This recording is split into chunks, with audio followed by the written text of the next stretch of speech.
உலகம் எனக்கென்றும் விளங்காதது, உறவே எனக்கென்று விளங்கானது.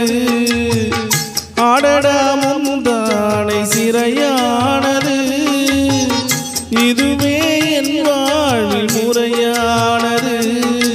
பாறை ஒன்றின் மேலே ஒரு பூவாய் முளைத்தாயே, உறவுக்கு உயிர் தந்தாயே. நானே எனக்கு நண்பன் இல்லை, உன்னால் ஒரு சொந்தம் வந்தது.